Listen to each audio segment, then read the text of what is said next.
신명기 29장 14절입니다. 14절부터 마지막 절까지입니다.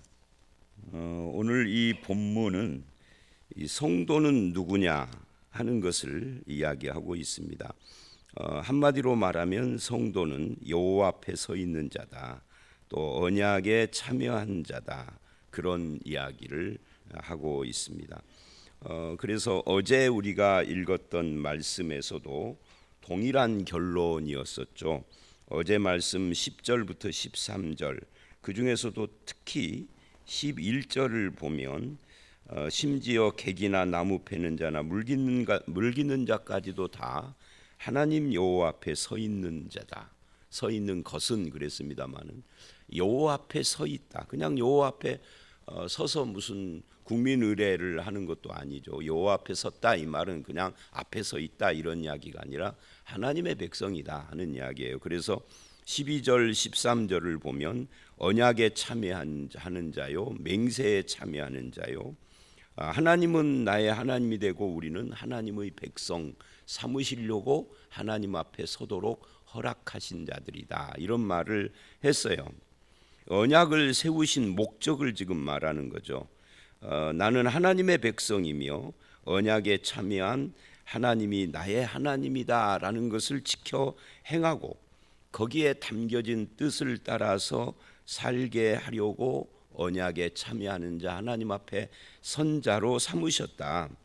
그러니까 여기에는 하나님의 의지, 하나님의 뜻, 하나님의 계획과 목적이 담겨져 있는 거예요. 이 언약이라는 말도 하나님의 뜻과 계획과 목적을 나타내고 있죠.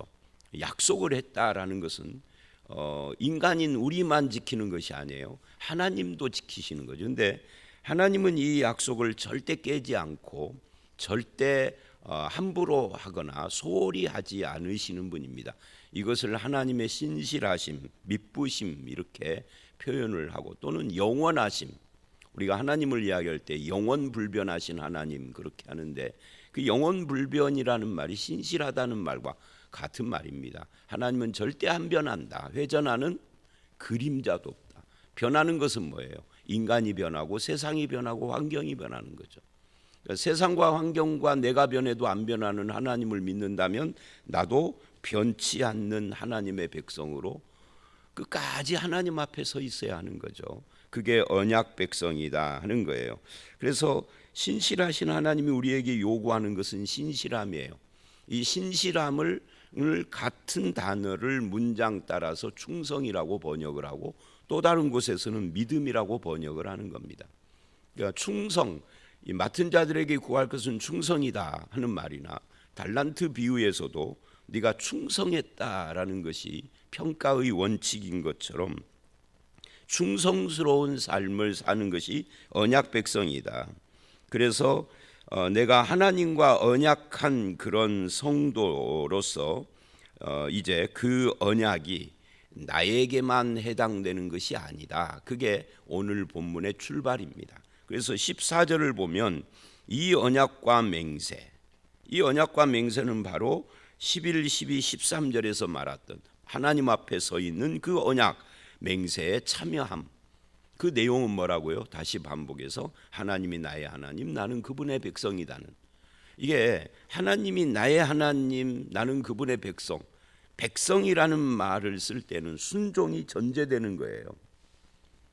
그렇죠? 하나님이 왕이시고 나는 그 백성이니까 순종해야.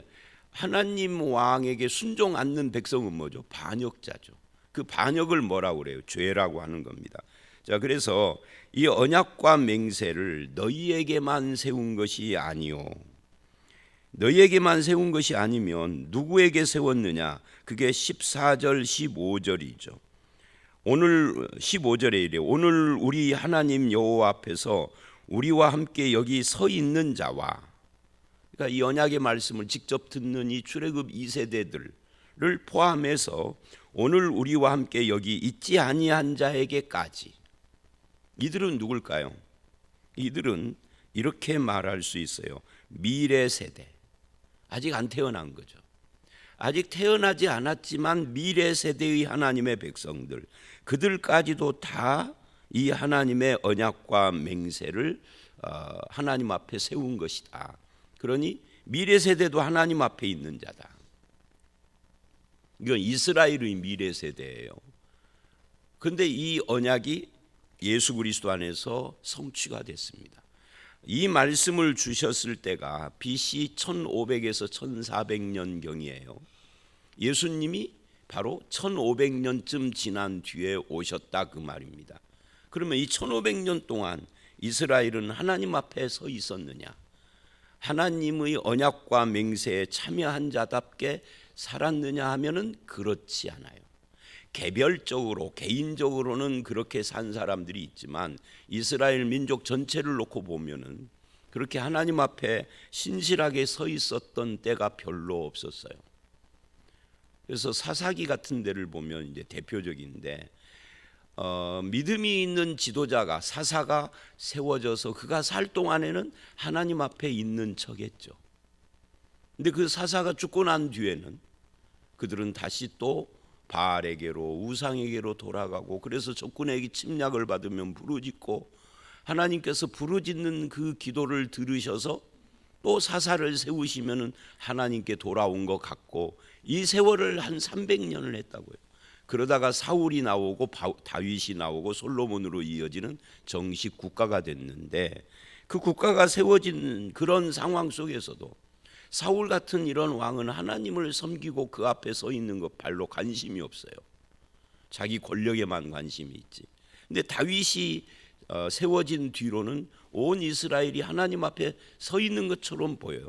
솔로몬 시대의 중기를 넘어가면서 또 타락하고 이런 식으로 왔다 갔다를 계속 하다가 역사의 후반부로 가면은 아예 북왕국 이스라엘 같은 경우에는 하나님 앞에 서 있는 왕이 없고 개인적으로는 신실한 사람들이 곳곳에 있기는 했었으나 국가적으로는 하나님을 완전히 떠났죠. 그래서 아수르에게 멸망하고 남왕국은 한 150년 더 존속을 했지만 그들도 국가의 후반기로 들어갈수록 하나님 앞에 서 있지를 않아요. 그래서 바벨론에게 멸망을 한 거예요. 하나님의 은혜가 아니면 하나님의 은혜의 근거는 뭐예요? 무조건적이기는 하지만 약속하신 그 이 언약의 성취자인 하나님의 아들 예수 그리스도가 올 때까지는 구약 이스라엘의 사명이 있어서 아브라함에게 약속하고 모세와 다윗에게 약속한 것이 있으셔서 그래서 너희를 불쌍히 여긴다요. 이 구약 성경을 보면 그 유사한 표현들이 곳곳에 나와요. 네가 잘나서 너를 구하는 것이 아니야. 하나님의 약속을 기억하고 아브라함과 이삭과 야곱에게 하신 그래서 하나님이 너에게 불쌍히 여기시고 다시 돌이켜 주시고 그래서 70년 만에 포로에서 돌아왔는데 돌아온 후에도 시대 따라서 하나님 앞에 서 있기도 하고 넘어지기도 하고를 반복하다가 예수님이 오신 거예요. 예수님이 오신 뒤에는 이 구약의 언약에 우리가 참여하지는 않지만 새 언약에 참여한 자가 된 거죠. 그 새 언약이 뭐예요? 예수 그리스도고 십자가 부활, 그죠? 재림하실 예수님까지. 언제까지 이 언약이 유효한 거죠? 재림 때까지예요. 그래서 오늘 하나님 앞에 이렇게 새벽마다 나와서 하나님 앞에 서 있는 저와 여러분뿐만이 아니라 지금도 곤히 주무시고 있는 분들도 포함하고 아직 태어나지 않은 우리의 2세대, 3세대 아직 존재하지 않는 그들까지도 다 이 언약과 맹세에 참여하고 거기에 해당되는 사람들이다라는 이야기를 지금 하는 거예요. 그래서 우리는 신앙생활을 할 때 나 개인의 신앙만 생각하는 것이 아니라 우리의 이 신앙이 바른 거라면 이것이 우리 자손과 자손의 자손들에게 예수님 오실 때까지 계속 이어져 가야 하는 것에 대해서도 관심을 갖고 신앙생활을 해야 돼요. 그냥 나 혼자 복 받고 이렇게 하면 안 된다는 거죠.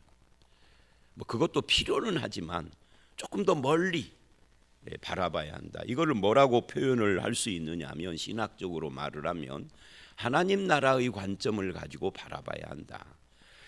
교회도 내 교회라는 관점을 뛰어넘어서 하나님 나라 관점으로 봐야 한다.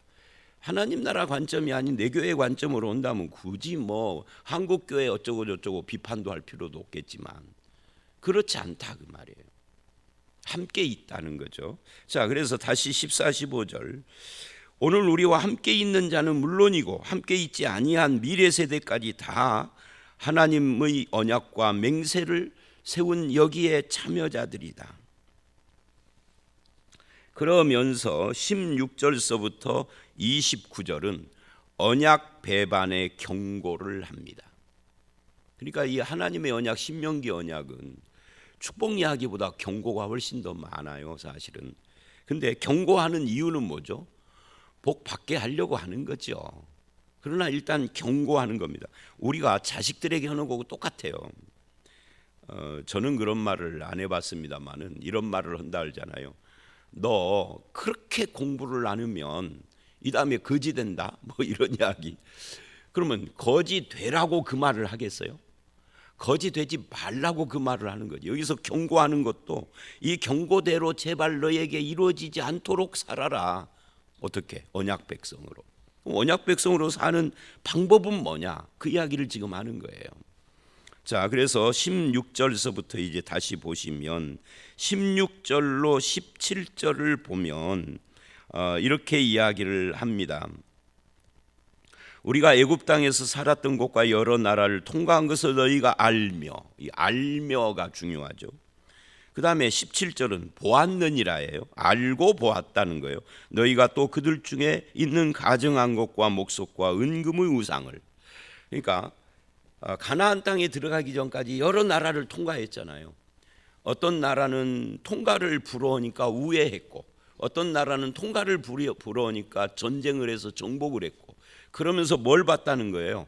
그들 가운데 있는 우상 숭배, 어마어마한 우상 숭배들을 보고 알고 여기까지 왔다.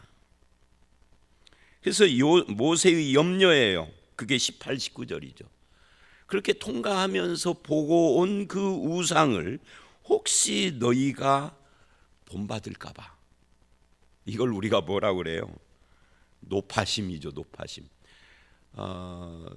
예를 들면 어쩌다가 헌신 예배에 어떤 목사를 세웠는데 이상한 헛소리를 하는 거예요. 그럼 목사가 저 뒤에 앉아가지고서 걱정을 하는 거죠. 그런데 그분이 설교하는데 말 같지도 않은 말을 하는데 우리 교인들 어떤 사람들이 아멘을 하는 거예요.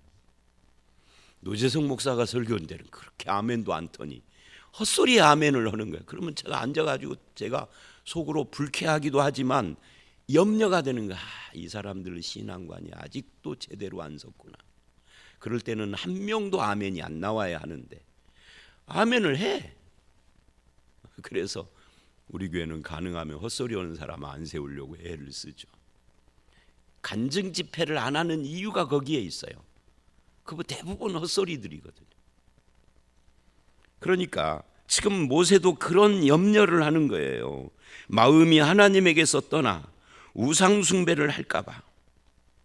너희 중에 18절 남자나 여자나 가족이나 집하나 오늘 그 마음이 우리 하나님 여호와를 떠나서 너희가 통과해 온 그 모든 민족의 신들에게 가서 섬길까 염려하며. 오면서 본 우상. 그러니까 이게 너무 지나친 이야기인데 실제는 아니고 저는 실제로는 그렇지 않아요. 이런 이야기죠.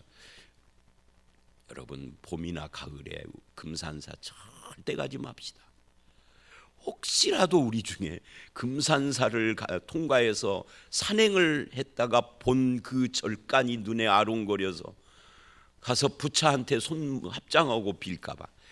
그런 일은 안 일어나지만 그런 염려를 지금 모세가 한다 그 말이에요. 아니 그냥 등산만 하고 오지 대웅전은 왜 구경했어? 뭐 이런 거예요. 구경하는 것이 죄라는 것은 아니에요. 그런데 그거 구경하다가 마음이 그쪽으로 혹시라도 이 100명 중에 한 명이라도 마음이 쏠릴까 봐 모세가 심각한 염려를 하는 겁니다. 그것을 뭐라고 표현을 하느냐면 18절을 보면 독초와 쑥의 뿌리가 너희 가운데 생기는 것이라고 그래요. 이 독초와 쑥의 뿌리, 이것이 여러분 이 본문의 문맥은 몰랐지만 이 표현은 많이 들었죠. 어디서 들었죠? 내적 치유.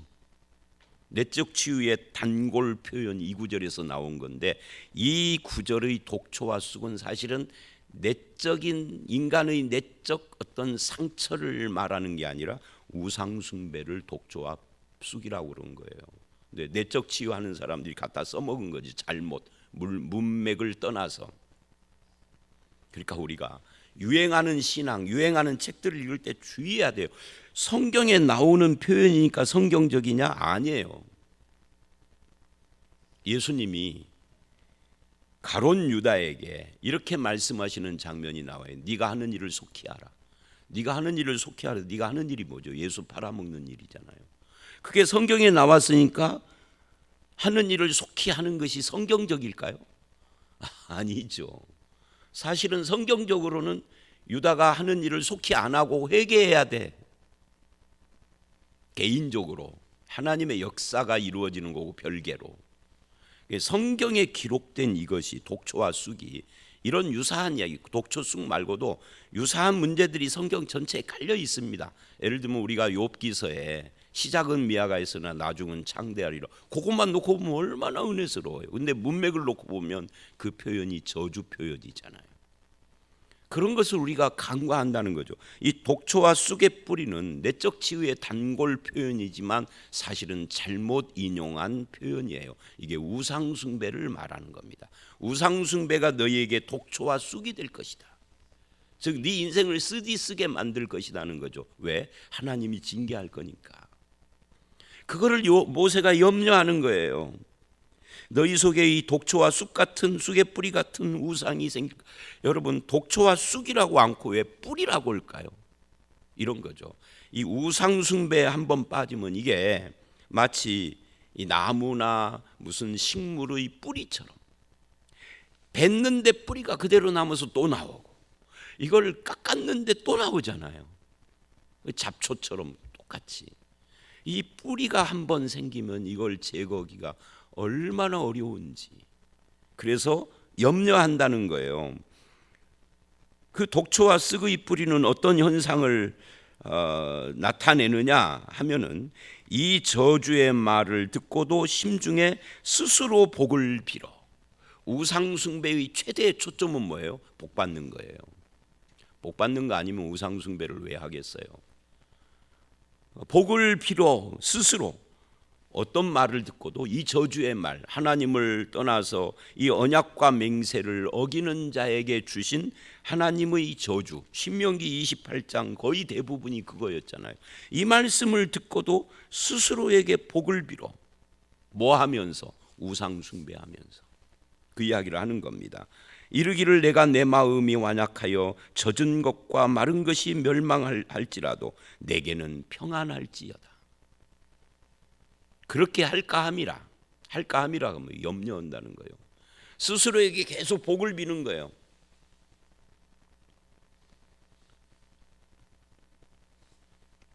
그러니까 이번에도 확인을 했습니다마는 언제부턴가 한국 교회가 참 안타까운 현실이죠. 언제부턴지는 모르겠어요. 어느 날 보니까 막 만연돼 있더라고. 그게 뭐냐면 예수님의 이름으로 기도합니다라고 안에 기도를 뭐 어떻게 하죠? 축복하며 기도합니다.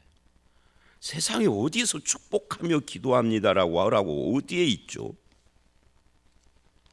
성경에도 없는 복을 비는 것이 너무 깊이 들어와가지고 복 그래가지고 이게 여기서 말하는 우상숭배 같은 현상이다. 자기의 삶은 저주받을 짓을 하고 스스로에게 복을 빌며 내가 완악하여도 나에게 평안이 있으리라. 스스로 셀프 축복을 계속 하는 거죠. 그 의미 없다. 축복은 그렇게 해서 오는 것이 아니다. 그리심산에 올라서서 아멘해도 복 받는 거 아니다. 에발산 저주의 산에서 아멘 한다고 저주 받는 거 아니다. 우리 앞에서 봤죠? 그럼 뭐예요? 언약의 말씀을 지켜 행하는 자가 복 받는 거죠. 이 언약의 말씀 앞에서 마음이 완악하여 젖은 것과 마른 것이 멸망할지라도 우상숭배를 하고 있는 거예요.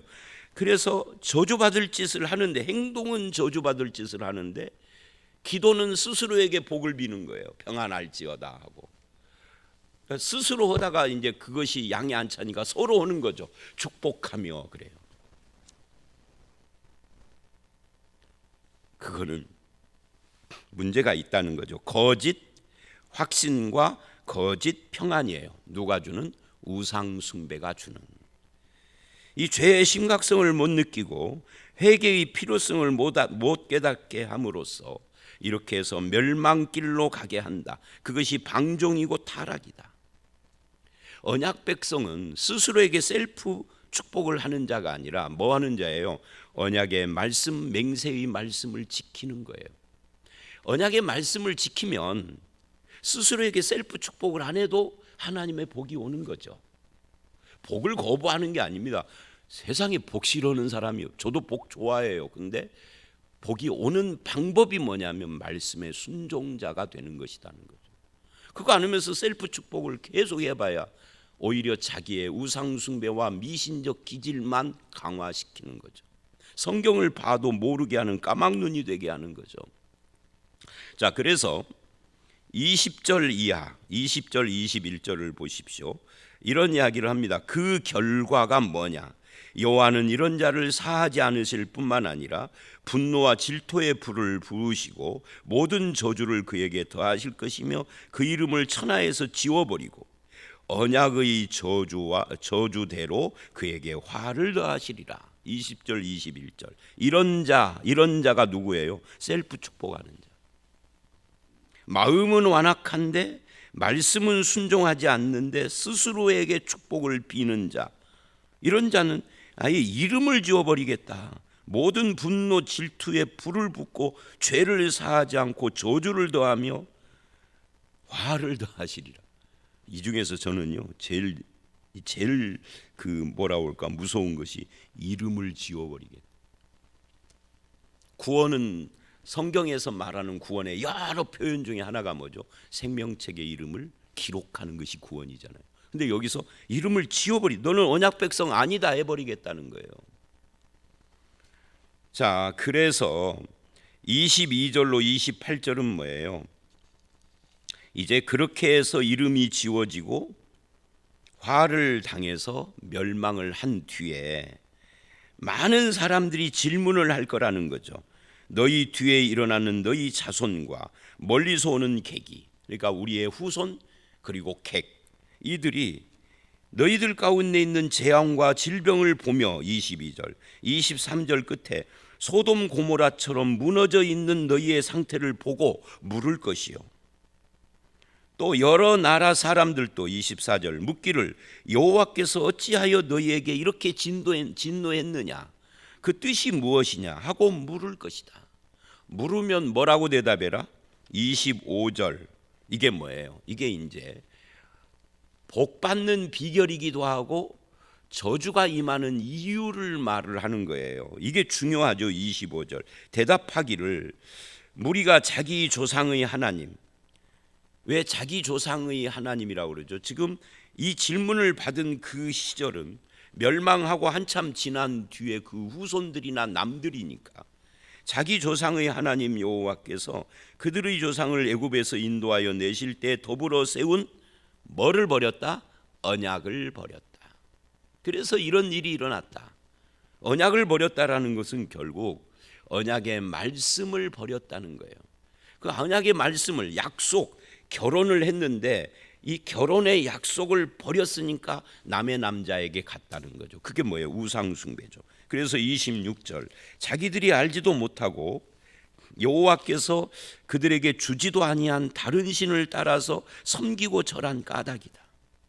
그래서 27, 8절 이 모든 저주대로 재앙을 내리고 이 땅에서 뽑아버려 다른 나라에 던지셨다. 하나님이 이것 이스라엘을 세우신 것도 하나님이지만 뽑아서 다른 나라에 던지신 분도 하나님이에요. 하나님이 주체예요. 하나님이 주체이기 때문에 뭐죠? 소망이 아직 남아있죠. 그 하나님께서 바꾸시면은 회복이 되는 거죠. 이게 이스라엘 역사에서 우리가 본 거예요. 구약 성경이 바로 이 이야기를 하는 거예요.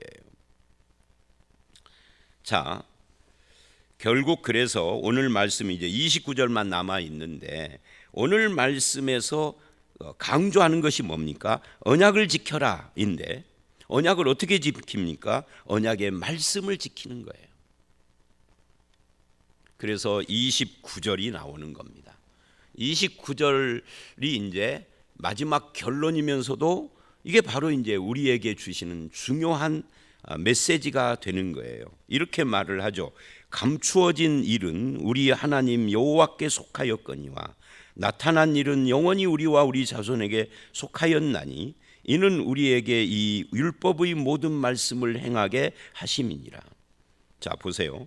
감추어진 일, 이게 옛날 성경에는 오묘한 일 이렇게 번역이 됐었어요.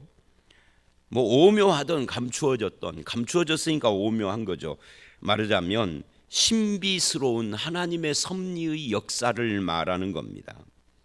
그 감추어지고 오묘한 하나님의 신비의 역사, 그 감추어진 그것은 하나님 여호와께 속했다. 이 말은 하나님만 아신다. 하나님이 하실 것이다. 우리는 하나님이 하실 것을 믿고 믿으면 되는 거예요. 감추어진 일. 감추어진 일은 기도할 필요도 없어. 기도해서 하려고 할 필요도 없고, 내가 기도해 보니까 하나님이 나에게만 가르쳐 줬다고 사기쳐도 안 되고, 그게 이단 사입이죠. 감추어진 일은 하나님께만 속한 것이라 우리가 알 필요도 없고, 우리에게는 뭐가 필요해요? 감추어지는 일을 알려고 지리산에서 20년 동안 도 닦고 기도할 필요는 없고요. 나타난 일에 순종하는 것입니다. 나타난 일은 영원히 우리와 우리 자손에게 속하였다. 이 말은 뭐예요? 여기서 나타났다라는 말은 계시된 하나님의 말씀을 말하는 겁니다. 그래서 이 이야기하고 유사한 표현이 30장 내일 말씀인 11절로 14절에 나와요. 이 11절로 14절을 보면 이 감추어진 일과 나타난 일이 하나님께 속한 섭리와 우리에게 말씀하신 말씀이라는 것이 분명하게 나오고, 30장 11절로 14절을 보기 전에도 오늘 29절 보면은 이는 우리에게 그래요. 바로 이것, 디스죠. 율법의 모든 말씀을, 감추어진 일은 하나님께 속하였으니까 우리가 알 필요가 없고 우리는 하나님을 믿고 의지하면 되고, 나타난 일은 우리에게 속했다라는 말은 이 나타난 일은 율법의 모든 말씀을 행하는 이것이다는 거죠. 그러니까 우리들은 이 말씀을 거꾸로 해요. 안 나타난 일을 하려고 애를 쓰고 나타난 하나님의 말씀은 관심이 없고, 그게 바로 이 언약의 저주가 임하는 원인이다. 언약의 축복을 받기를 원하십니까? 그렇다면 나타난 일, 계시된 하나님의 율법의 말씀을 순종하고 행하는, 청종하고 행하는 자들이 되셔야 한다라고 지금 말을 하는 겁니다. 감추어진 섭리는 하나님의 책임이고 나타난 말씀은 우리 책임이라는 거예요. 나타난 하나님의 뜻 행하는 것도 힘든데 뭐 안 나타난 것을 알려고 기도하고 그럴 필요는 없고, 그건 하나님께 맡기고 믿어. 나타난 말씀의 순종을 위하여 기도하고, 그것이 잘 안 되는 것에 대해서 안타까워하고 회개하고, 나타난 하나님의 언약의 말씀을 지키는 것이 이스라엘과 우리 성도들의 책임이고 해야 할 일이다. 문제는 사람들은 이걸 거꾸로 한다는 거예요. 거꾸로 하니까 불순종의 길을 가는 거죠. 자, 오늘 말씀 여기까지입니다. 그러니까 오늘 말씀의 결론은 이런 거예요.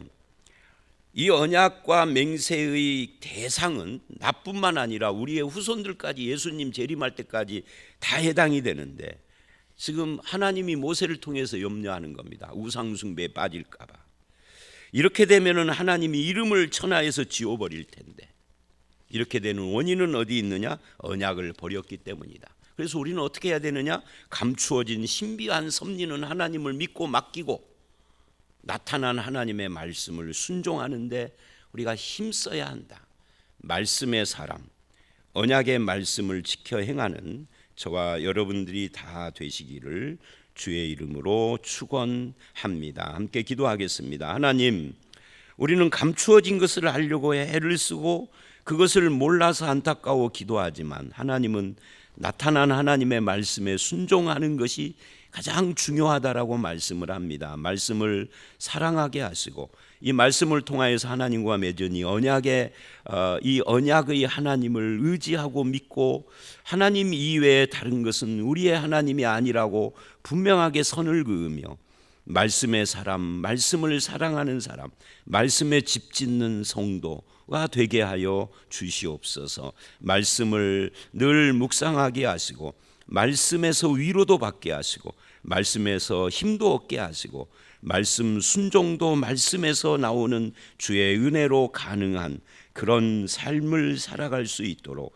우리와 함께하여 주시옵소서. 주님이 말씀 순종할 수 있도록 우리의 마음과 삶을 지켜주실 줄 믿사옵고 예수님 이름으로 기도드렸사옵나이다. 아멘.